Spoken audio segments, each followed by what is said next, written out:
ግን በቃ እስካሁን ድረስ አብራችሁኝ ስላላችሁ በጣም ደስተኛ ነኝ። እና ሁልጊዜ አብረንሽ ነው የምንሆነው። ግን ሀኒ ፍቃደኛ ከሆንሽና ካልደበረሽ እዚህ አብረሽን ብትኖሪ ደስ ይለኛል። አዎ ጥሩ ሀሳብ እኮ ነው። በዛውም የሚያስጨንቅሽ ነገር ትንሽ ቀለል ይልልሻል። ኪዩ ስላቀረብሽልኝ ሀሳብ በእውነት በጣም አመሰግናለሁ። ግን ደግሞ አሁን ላይ ከቤት ወጥቼ መኖር ጀመርኩኝ ማለት ቤተሰቦቼ ለአባቴ የሚነግሩትን ውሸት ልክ እንደሆነ ማስመስከር ነው የሚሆንብኝ። ሀኒ አንቺ አትጨናነቂ እሺ፣ ሁሉም ነገር ደግሞ ይስተካከላል። ግን ደግሞ ኪያ ያሳለፈችው ነገር ቀላል የሚባል ነገር አይደለም። ስለዚህ በቀላሉ ያለፈውን ነገር ረስታ አዲስ ህይወት ለመጀመር ይከብዳታል። አው ደከመኝ እኮ ምንም አይነት ተስፋ ከሌለው ነገር ጋር ገና ከዛሬ ነገ ይሻላል እያልኩ በጣም ብዙ ጣርኩኝ። ግን ደግሞ በቃ እኔም ወስኛለሁ። የኔ መሆን ከማይችል ሰው ጋር የኔ ለማድረግ መታገል ማቆም አለብኝ ከዚህ በኋላ።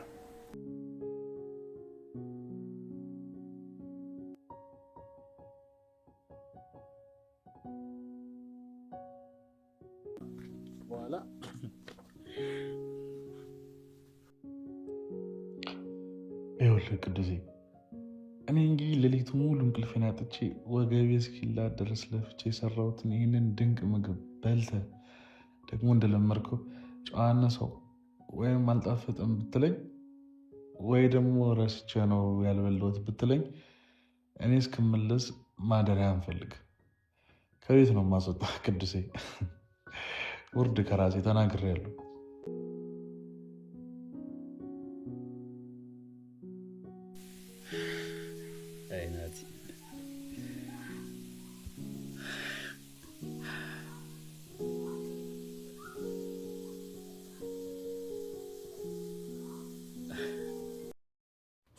ሰላም እንዴት ናችሁ? በያላችሁበት ሰላማችሁ ብዝት ይበልልኝ። ለቻናሌ አዲስ ከሆናችሁ ሰብስክራይብ እንዲሁም ላይክ እና ሼር በማድረግ ቤተሰብ ሁኑ። እንግዲህ ሀኒ እነ ኪያ ጋር አድራ በጧት ተነስታ ቁርስ ስትባል ረዳት ቀሰቅሱኝ እኔ መተኛት ነው የምፈልገው ልተኛበት አለች። ኪያም ጸባዩን ስለምታቅ ምግቡን ወስዳ ወደ አፍንጫዋ ጠጋ ስታረቅላት ሀኒ ያለች እየተሟዘዘች ተነስታለች። ጓደኝነታቸው በጣም ነው ደስ የሚለው። እነ ኪዩ እንግዲህ እኛ ጋር ኖሬ መኖር ትችያለሽ ብለው ጥያቄ አቅርቦላት ነበረ። ይህን ያሏት እዛ ጋር ያላት ነጻነት ስለማያስደስታቸው ነው። ነጻነት እንደሌላት ያውቃሉ። ለዛ ነው ቢያንስ ፈታ ብላ እንዴት ትኖር ነበረ።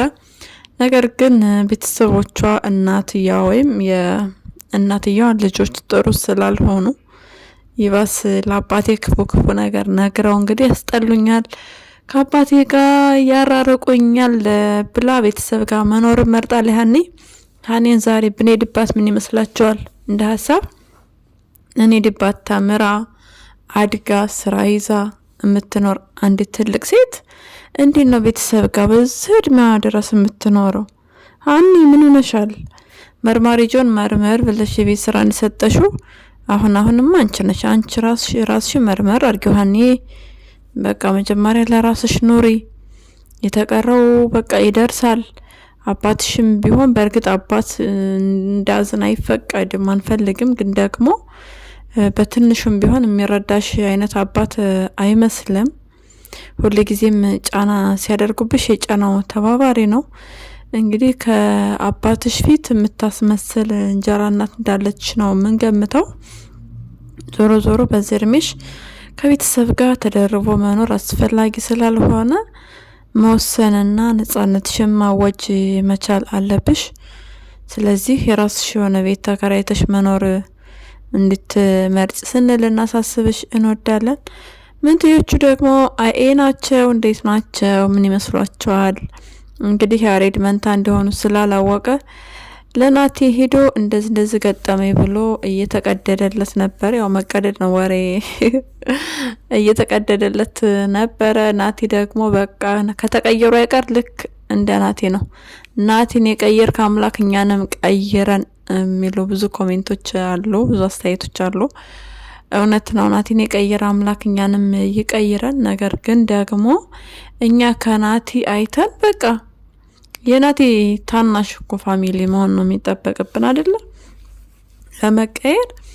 ስለዚህ ካለንበት ቦታ ላይ ብድግ ብለን መራመድ ወደፊት፣ ራሳችን ከራሳችን ጋራ ማወዳደር። ከዛስ እንደ ናቲ ሆን ማለት አይደለም። ስራን ሳትንቁ በቃ ያገኛችሁትን ስራ ወዳችሁት ስትሰሩት አክብራችሁ ስትሰሩት ደግሞ ስራው በጣም ነው የሚያከብረው፣ በጣም ስኬታማ ያደርጋችኋል። በዛም ላይ ደግሞ የመጀመሪያው ነገር እንግዲህ ስኬታማ ለመሆን ያለንበትን ቦታ መውደድ ነው። ባንወደውም እንኳ ራሱ እንደምንወደው እዛ ላይ በቃ ሆነን መስራት ነው ያለብን። ብዙ ሰው የማይፈልገው ቦታ ላይ ሊገኝ ይችላል። ያ ማለት ለጊዜው ነው። የሚፈልጉበት ቦታ እስኪደርሱ ድረስ አሁን ናቲ ያንን ቦታ መርጦት አይደለም፣ ግን ለመቀየር ግዴታ ስላለበት ነውና በቃ ዛሬ ይሄን ቦታ አይፈልገው ይሆናል፣ ግን እየሰራ ነው፣ ደስተኛ ነው አይደለ? ነገ የተሻለ ቦታ እስኪደርስ ድረስ ነው። ስለዚህ እኛም ብድግ ብለን ስራ መጀመር፣ ስራን አለመናቅ፣ ስራን በቃ ምንም ነገር ሳናግማማ ሳንመርጥ ከሰራን የምንፈልገው ደረጃ ላይ እንደርሳለን ማለት ነው። እና እንግዲህ ያሬድ እንዴት ነው? ለብልቦ ሊደፋው ነው። በቃ ልብልብ ቅጥልጥል እያለ ነው። ስለዚህ ናቲ ያልቻለውም እንደ ዞር በልልኝ እያለ ነው። ናቲ ሻይ ይመች በርታ። ነገር ግን ኒና እስከ መቼ ነው ከነ ጽናትና ኪራ ጋር የምትቆየው? ኒና ደግሞ ህፃን እየሆነች ነው። እሱ ማገዝ ከሱ ጎን መሆን ሲገባት፣ ኒና ግን ጆሮ ዳባ ልበስ ብላ ከነ ፂ ጋር እንደ ህፃን ሹሹሹ እየተባለች እየኖረች ነው። እንዲሁም ኪራና ጽናት እንግዲህ የራሳቸው የሆነ ጊዜ ለማሳለፍ ወጣ ብለው ወደ አረንጓዴ ቦታ ላይ ሄደው፣ እኔ ለምን አልሄድኩ እንዴ? ተይ እንጂ ኒና ህፃን ልጅ ነሽ፣ እንዳንቺ አትረብሺ። ባልና ሚስት የራሳቸው የሆነ ጊዜ እንዳሳልፉ ማድረግ መቻል አለብሽ። ሲሆን አንቺ ከቤት ውስጥ የሆነ ነገር ታዘጋጅላቸው ከክላሳቸው ሳያውቁ፣ ካለበለዚያ ደግሞ ውጭ እንግዲህ ኪራ ጉንብስ ቀና ብሎ አይዳውን አምጥቶ ሄዶ ሚስቱ ጋር ጊዜ ላሳልፍ ቢል እኔ ለምን አልደረባችሁኝ? ኧረ ኒና ታይ እንደዝማ አያዋጣም እንዴ! ምን ሆነሻል ኒኑዬ? ሄጂ ወደ ናቲ እንደዛ እንዳደርግሽ አንቺም አድርጊው። በህይወትሽ እንዲሆን እንደ ሰዎች እንዳደርጉልሽ የምትፈልጊውን ነገር አንቺ አድርጊና በቃ ላይፍ ሾርት እንጆይ፣ ዘና በይ፣ ፈታ በይ። ለራስሽ ደስታ የምትሰጪው ራስሽ ነሽ። ከዛ ነው የሚጀምረው። ስለዚህ እነ ኪራ ደግሞ ንገሩኝ ትላቸዋለች። ዘፈንኩላት። ከዛ ፂ ደግሞ ቀበል አድርጋ ከዛማ ምናምን እያለች እኮ በቃ አራት ንገሩኝ እስከምትል ድረስ ጆሮዋን መያዝ ጀመረች። የወሬ ጥማቷ እንደ ቆርጥ ነው ያለላት። በቃ ቀናቻ፣ ቅናት እኮ ነው። የወሬ ጥሟን ቆርጥ አረገላት። እንደው ራኬብን ይጣልልብሽ ኒና። ራኬብ ናት ለአንቺ መድኃኒትሽ። ራኬብ ጋር እኮ ሲገናኙ ጉድጓዴ ውስጥ የገባች አይጥ ነው የምትመስለው። በጣም ትፈራለች በሚገርም ሁኔታ። ስለዚህ ራኬን ይጣልብሽ። ሌላ ምን ይባላል ኒና?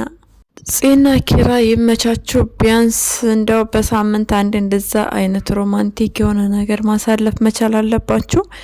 ውጭ ባትወጡ እንኳን ቤት ውስጥ አሳልፉ። ያው ኪራ ደስ የሚለው የፍቅር ሰው ስለሆነ ምንም የጎልበት ነገር የለም፣ ችግር የለውም። ሚስቱን በጣም የሚወድ በጣም የሚያከብር ሰው ታውቃላችሁ። በጣም አሁንስ እኔም ልቀና ነው። በቃ በጣም ደስ የሚሉ ባልና ሚስት ናቸው። እንግዲህ ከዚህ በኋላ ክፉ ነገር ከናንተ ርቆ ሰላማችሁ እንደ አባይ ውሃ ሞልቶ ፍስስ ይበል። ሰላማችሁ ብዝት ይበል። አባባ በእውቀቱ ደግሞ ሄዳለው እያሉ ነው። ባይሄዱ ደስ ይለናል። ከሄዱ ደግሞ ምንም ማድረግ አይቻልም። ቢያንስ በየ2 ክፍል ብሬክ ላይ እንዲመጡልን እንፈልጋለን። ብዙ እንዲርቁ አንፈልግም። ስለዚህ አባባ በእውቀቱ በጣም እንወዳቸው አባት ናቸው። መካሪ ናቸው፣ አስታራቂ ናቸው፣ ሰብአዊነት የሚሰማቸው ሰዎች ናቸው። ሰላማችሁ በዝት ይበል። በሌላ በኩል ደግሞ ሄኖክ ለምንድን ነው እንደዛ የሆነው? ሄኖክ የኪያ ፍቅር እያንቀለቀለ መጠጥ ቤት የሚያውለው የሚያሳድረው መጠጥ ቤት ልታገባ መሆኗን ሲያቅ ደግሞ በቃ ራቁቱን ይወጣል። የኪያ ፍቅር ምንም በቃ አልሆነለትም። ሄኖክዬ እንደው እያስመሰልክ ከቤቲ ጋር ወንጀል ሰራ። አይ በጣም ነው ያዘንኩልህ ያለሁት። እንደው ምስኪን አሁን ልክ ልኳን እየነገራት እኮ ነው። እንዴት ነው ፍቅር በሚጫወቱበት ሰዓት ላይ ደግሞ ውሃ ችልስ ያደርግና ልክ ልኳን ቤቲ ታስታውሻለሽ እንዴት አድርገሽ ወደ አንቺ እንዳመጣሽው ከኪራ ጋር እንደተጣላ በኪያ ምክንያት ስታቅ ኪራን ደውላ ኪራን ያስደበደበች። እንዲሁም ኪራ ጥሩ ባልሆነበት ሰዓት ላይ ደግሞ ቤቱ በተነጠቀበት ሰዓት ላይ እሱ እየጠጣ ነበረ። አጋጣሚ አቃጣሪ እንደሚባለው የአንዳንድ ጊዜዎቹ ገጠመኞች በጣም ጥሩ ናቸው። የሆነ ነገር ሲፈጠር ለሆነ ነገር ነውና ኒና ወጣ ነበር ከነሱ ቤት ወጣ ህይወት ጨልማባት እንግዲህ ወደ ስራዋ ስትሄድ በሄደችበት ቦታ ላይ ኪራን ታገኘዋለች። ከኪራ ጋር ደግሞ ቤቲ አለች። ቤቲ ምንድነው ያደረገችው? የሚጠጣበት መጠጥ ላይ የሆነ ነገር ጨመረች። በጣም ራሱን እስኪ ስትጠጣ በጣም አንዳንድ ጊዜ ከባድ ነው።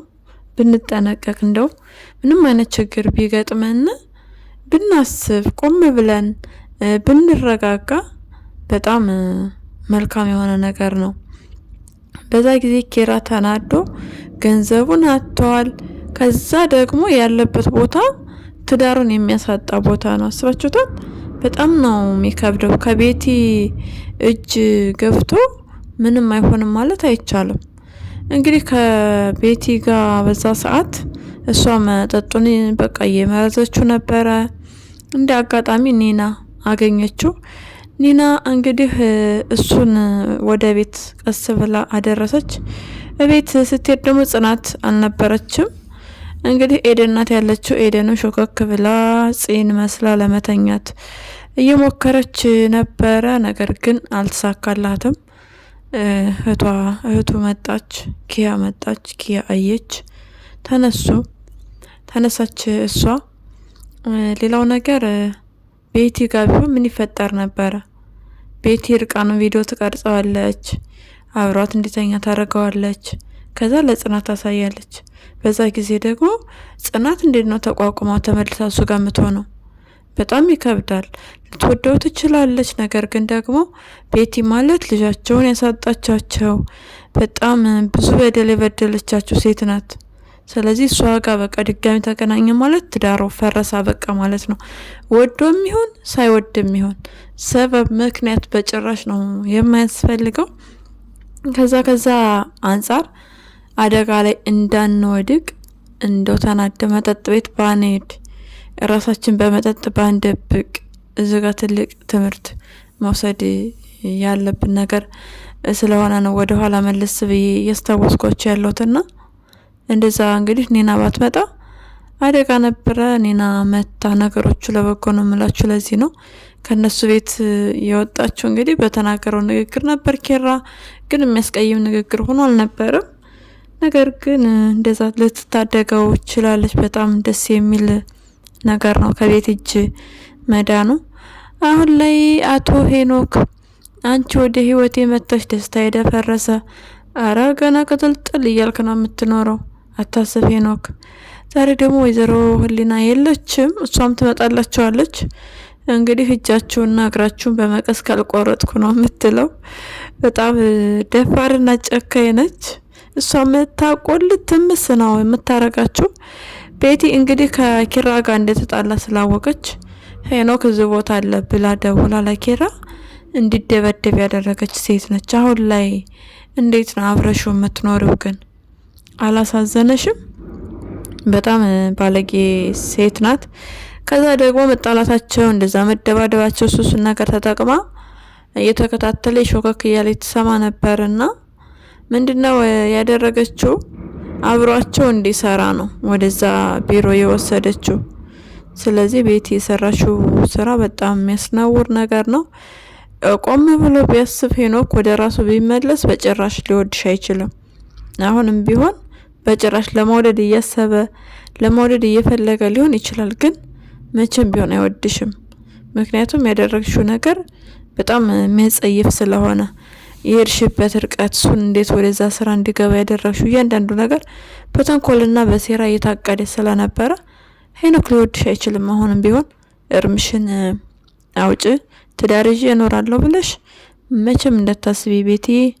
ምሩ ደግሞ ባሏ ስራ ተበላሸብኝ ስላላት እንግዲህ አጀሪት ይሄ ነገርማ እንዴት ነው ቁጭ ብዬ እየዋልኩ አለችና ስራ ፍለጋ መውጣት። ከዛ የትሄድሽ ጓደኞች ጋር የትሄድሽ እነ ጽናት ጋር መርበትበት መዋሸት። ሀቢብቲ እስከመቼ ነው የምትዋሽው? እስከመቼ ነው ዋሽተሽ እንደዚህ ስራ ሰርተሽ ደሞዝ አግኝተሽ እሱን ልታግዡ የምትችይው? መስራት ካለብሽ ባልሽን አማክረሽ ባልሽ ጋር ተነጋግረሽ እንጂ በጣም ያደረግሽው ነገር በጣም የሚያናድር ነገር ነው ምሩ። ባልሽ ሰው ፊት ሄዶ እዛ ጋር የለች ሲባል በጣም ተናዶ ነው የወጣው።